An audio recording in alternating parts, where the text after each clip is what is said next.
Hello my dear students, स्वागत है आपको आइडियल सर्वन कोचिंग सेंटर में। तो प्यारे बच्चों, कैसे हैं आप लोग? मैं उम्मीद करता हूं कि आप लोग बहुत ही अच्छे होंगे। तो आज की क्लास में मैं आप लोगों के लिए लेके आया हूं काफ़ी शानदार, काफ़ी मज़ेदार टॉपिक है। आज का हमारा टॉपिक है क्लास 7th का सुगम गणित का एक्सरसाइज नंबर 1.B का प्रश्न संख्या 8 का सॉल्यूशन। तो चलिए, आप लोग घबराइए नहीं, मैं आप लोगों के बीच बहुत ही आसान तरीका के साथ इसका सॉल्यूशन लेके आया हूँ।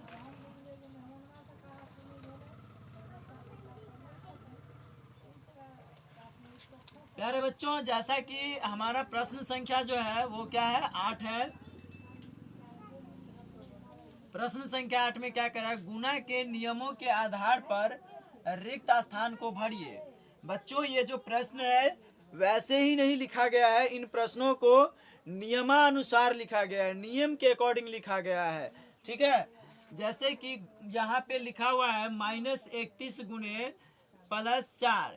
-31 को कोष्ठ के अंदर करके गुना का साइन दिया गया है, उसके बाद फिर +4 को भी कोष्ठ के अंदर लिखा गया है। बराबर में क्या है, अब इधर हम देखते हैं तो यहाँ +4 है गुने डॉट डॉट डॉट, यानी जगह खाली है। बच्चों, आपको इन प्रश्न का जो आंसर है वो जब इस तरफ पढ़िएगा तब समझ में आएगा।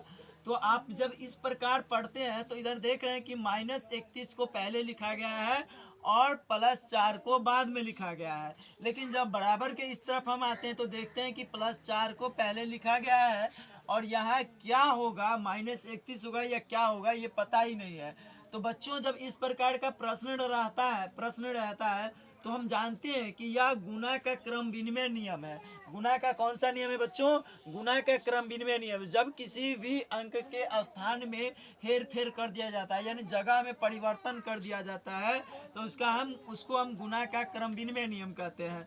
जैसे कि यहाँ ये +4 बाद में था तो यहाँ पहले लिख दिया गया, तो बचा क्या, तो ये 31। तो -31 को आप आराम से लिख दीजिए। ये जो है गुना का क्रम विनिमयता नियम का पालन कर रहा है। ठीक है, इसके बाद हम फिर इन प्रश्नों का सॉल्यूशन करना सीखेंगे। क्या कि यहाँ जो हमारा प्रश्न है बच्चों, यहाँ हमारा प्रश्न है मझोली कोष्ठ के अंदर +12 गुने डॉट डॉट डॉट, फिर मझोली कोष्ठ से पैक कर दिया गया इसको। उसके बाद कह रहा है गुने -3 बराबर।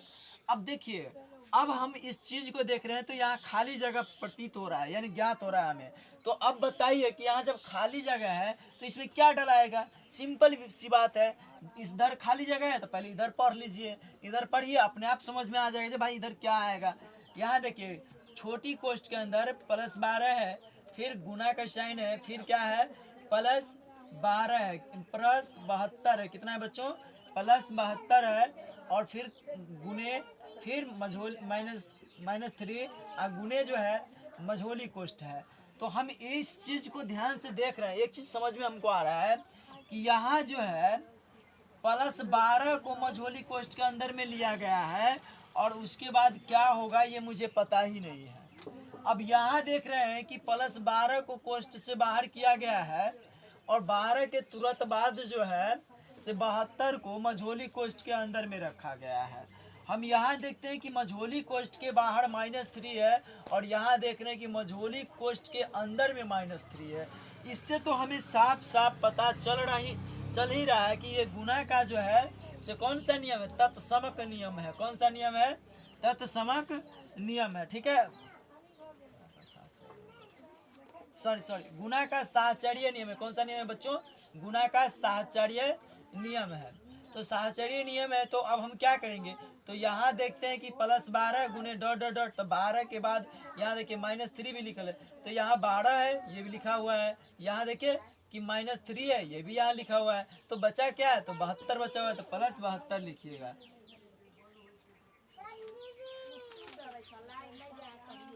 अरे बच्चों, अब हम यहाँ प्रश्न को पढ़ेंगे। डॉट डॉट डॉट गुने मझोली कोष्ठ -21 प्लस, इसके बाद क्या होगा छोटी कोष्ठ, फिर +4 बराबर के बाद क्या है +17 गुने, फिर कोष्ठ के अंदर क्या है -21, फिर प्लस कोष्ठ के अंदर 17 गुने +4।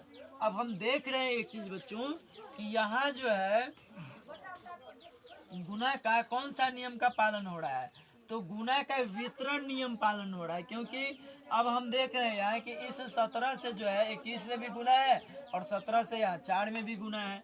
तो यहाँ कह रहा है 21 और 4 में ऐसा क्या करे, तो फिर ये वाले 17 को लिख दीजिए, हो गया आंसर। क्योंकि 17 से जब गुना करेंगे तो 21 में तो -21 × 17 और फिर इधर आंसर आपका पूरा है। तो इस प्रकार से प्यारे बच्चों हम क्या किए कि आज के प्रश्न का सॉल्यूशन करना सीखे। तो आज का क्लास आप लोगों को कैसा लगा आप लोग कमेंट में बताएंगे।